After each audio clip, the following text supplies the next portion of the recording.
I'm feeling really good on the joint operations about how we've been coming together. This is probably an intangible, but we became one team real quickly. And I think that's the thing I'm most excited about. On paper, I think the thing we're most excited about is that for Retro, the hoteliers embraced it. They came on board. We had retention in the mid-90s. And our retention for hoteliers has been equal to that of the restaurants, which is around the mid-90s. For an association is great. And we're feeling really strong about the way we've come on board and we've come out of the gate. Now we've got to deliver, but you got to start somewhere, and we're feeling really good about where we started.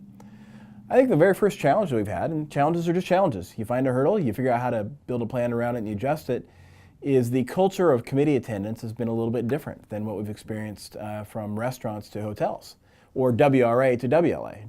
And so one of the things we're going to have to figure out is what is the commitment we're asking of our volunteers?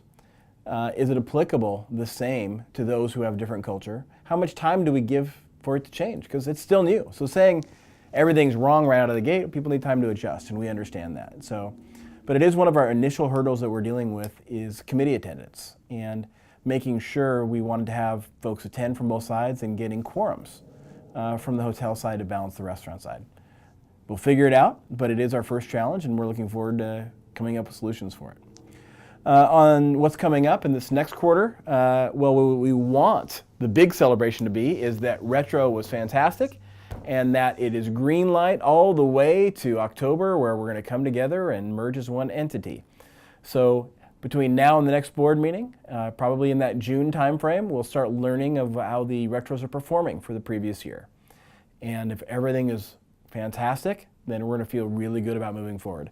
Knock on wood, it feels like the two TPAs are working very well together. And you never want to jinx these things out loud, but we're feeling like we're going to feel good in June. And so that would be great. The other big thing that's going to be coming on board is the new board. And so we will start probably this quarter reaching out to folks and really putting the final touches on a new board for October.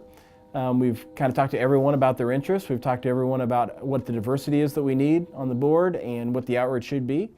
And we'll be starting to move forward in that front. And so come the July board meeting, if we've green-lighted the Retro side, we'll be introducing the new board for approval at the July board meeting, which will then start in October.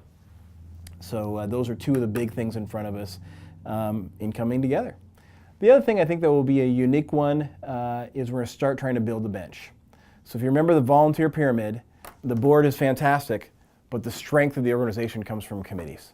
And so how do we really engage? Who are the people not involved today that will be incredible board leaders and officers 10 years from now, 8 years from now, that we need to engage in committees? And so I'll be starting the bench building work of really building up our future. So on goals, how do we perform on goals? Knock on wood, we're on track for budget, we're on track for the attendance goals, and we're on track for retention goals. So keep this going, but all goals set forward for the joint operations so far have been met or exceeded. Feeling great about that. Look forward to seeing you all at the board meeting.